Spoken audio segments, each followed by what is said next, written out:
do with it. If you're gay, these Sharia law countries kill you. The travel ban is stupid, but it still leaves over 80% of Muslims, 1 billion eligible to arrive here tomorrow.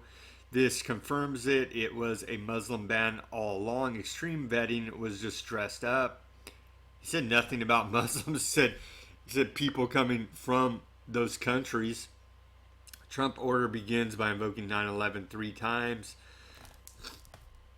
9/11 hijackers were from Egypt, Saudi Arabia, United Arab Emirates, and Lebanon. He said nothing about 9/11. I wish he would ban immigrants for extreme vetting from Egypt, Saudi Arabia, United Arab Emirates, and Lebanon. And throw in Afghanistan too. Policy merits aside, instituting even a partial ban on refugees on the day when GOP celebrates pro-life. Trump's NSC chief's son declares exactly what this is, a Muslim ban. And they're complaining about this same day as the Holocaust Remembrance Day. And it goes on and on and on. Of course, Muslim Mayor Khan here demands Trump's state visit is canceled. Oh yeah, there's a Muslim mayor of London. He wants Sharia law in London to destroy the West. Give me a freaking break. Custom agents ignore judge enforce Trump's travel ban. ACLU. And of course, the ACLU was funded in large part by George Soros. We'll get to that. ACLU is getting multiple reports that federal custom agents are siding with Trump and willfully ignoring a Brooklyn federal judge's demand that travelers from 7 Muslim countries not be deported from the nation's airports. The ACLU says the court's order could not be clearer. They need to comply with the order. Continuing, how Trump's abrupt immigration ban sowed confusion at airport agencies, and there's massive protests going on. Judge blocks Trump order on refugees amid chaos and outcry worldwide. And of course, a federal judge in Brooklyn issued a stay order blocking some of Trump's executive order on immigration. Trump immigration order restricted by more judges. So these are federal judges appointed by Obama, liberal communist activist judges. Emirates changes pilot crew rosters on U.S. flights after Trump order. Judges block parts of Trump's order restricting refugees, banning some visitors. And here's Soros bankrolling effort to stop Trump's temporary refugee halt order. And they talk about it right here. The ACLU, American Civil Liberties Union, is massively funded by George Soros's Open Society Foundations, including with a $50 million grant in 2014. A blunt and counterproductive travel ban, says Bloomberg. Priebus, chief of staff for President Trump, says we won't apologize for keeping America safe. Let's take a look at this video with slime bag line media fake news Chuck Todd out of NBC. If we can get that to play. Busy first 9 days, so joining me now is President Trump's Chief of Staff, Reince Priebus. Mr. Priebus, welcome back to the show, sir. Hey, thanks for having me, Chuck. I want to start with timing on the executive order and the sense of urgency in trying to implement it immediately. Was there any thought given of creating a 72-hour grace period, a 1-week grace period, in order to allow Border Patrol agents to understand what the rules are, allow agencies in the federal government to understand what the rules are? It seems that a lot of the chaos yesterday could have been avoided had you at least included some sort of timed grace period? Why was that not included? Well, I don't think you want to have a grace period, Chuck, because then people that want to do bad things to Americans would just move up their travel date 2 days in order to get into the country before the grace period's over. So I think it's one of these things that, and if you ask a lot of people at the Customs and Border Patrol, would just tell you got to rip off the Band-Aid and you have to move forward. And so, you know, it wasn't chaos. I mean, the fact of the matter is 325,000 people from foreign countries came into the United States yesterday, and 109 people were detained for further questioning. Most of those people were moved out. We've got a couple dozen more that remain, and I would suspect as long as they're not awful people, that they will move through before another half a day today. And perhaps some of these people should be detained further, and if they're folks that shouldn't be in this country, they're going to be detained. And so apologize for nothing here. So there you have it. They're shocked that Trump's doing exactly what he said he was going to do. He's going to hit you with a surprise. He's not telegraphing every move he makes so his enemies can prepare. Continuing. White House says a couple dozen people still detained.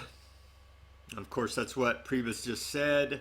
But they're moving through the process, clearing them or deporting them, rejecting them. Trump wants to enlist a local police in immigration crackdown. Protests grow out of nowhere at Kennedy Airport after Iraqis detained. The scene at JFK as taxi drivers strike following Trump's immigration ban. Of course, taxi drivers are... and of course, this was another, quote, grassroots uprising, right? No, it wasn't. Continuing global criticism of Trump ban builds from Germany to Google.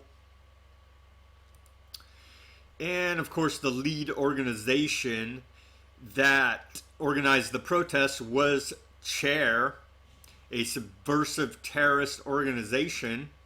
U.S. group CHAIR named terrorist organization by United Arab Emirates. So you have CHAIR and George Soros, two subversive forces undermining U.S. national security, organizing these protests against the Muslim ban.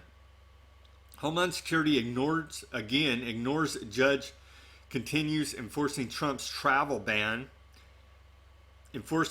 Enforcement of all the president's executive orders in a manner that ensures the safety and security of the American people, Department of Homeland Security said. Continuing here. However, an official with the Department of Homeland Security said Saturday night that no green card holder from the 7 countries cited in Trump's order had been prevented from entering the U.S. Trump also billed his sweeping executive order as a necessary step to stop radical Islamic terrorists from entering the United States. Yeah, we're at war with... I'm against the war on terror, but now that we're in it, we need to end it. Okay? And to recap, Trump banned travel, 90-day ban on travel from Iraq, Syria, Iran, Sudan, Libya, Somalia, and Yemen,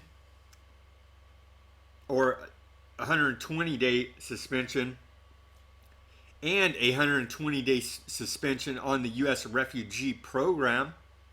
Okay, so I'm against the war, but there's something called blowback.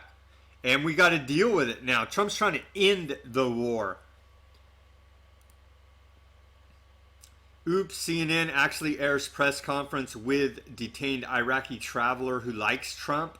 ABC edits it out. Of course, more fake news, censorship going against Trump. And of course, we already talked about that. CHAIR's named a terrorist organization. See if we can find an update. Here are the latest updates on Trump's refugee ban. And so we pretty much went through. Let's just go through some of the highlights. Global government lash out at order. London, again, a Muslim Sharia law-loving mayor, Khan, out of London. He's against it, of course. And, of course, Angela Merkel loves the refugees. Canada says they're going to take in the refugees. Take them. Okay? U.S. tech companies do not support. Netflix chief is against it. Of course, Alphabet, Google's against it. Facebook's against it. Who would have thought that, right? They love the illegal immigrants and undermining of U.S. sovereignty because they're globalists. Left donates $1 million to ACLU. Uber slammed. Lyft's response to the protesters in contrast. Of course, there are two competitors. Trump refuses to relent despite global criticism. Trump said in a tweet, "Our country needs strong borders and extreme vetting now. Look what is happening all over Europe and indeed the world, a horrible mess. Christians in the Middle East have been executed in large numbers. We cannot allow this horror to continue," Trump said in a tweet. Federal judges issued nationwide stay, partially blocking the Trump administration order. And that was a Brooklyn federal judge. Another ruling, a Boston judge ruled to release 2 Iranian professors from Logan International Airport. White House comments on judge ruling. Nothing in Brooklyn judge's order in any way impedes or prevents the implementation of the president's executive order, which remains in full, complete, and total effect. White House Chief of Staff says we do not apologize. We played that clip already. DHS continues to enforce the travel ban. The initial statistics. A DHS official told CNN that there were 109 travelers barred from entry to the United States when Trump signed the executive order. It was not clear how many were deported versus detained. Opening for the Democrats. Cory Booker's running around crying too. Chuck Schumer's crying.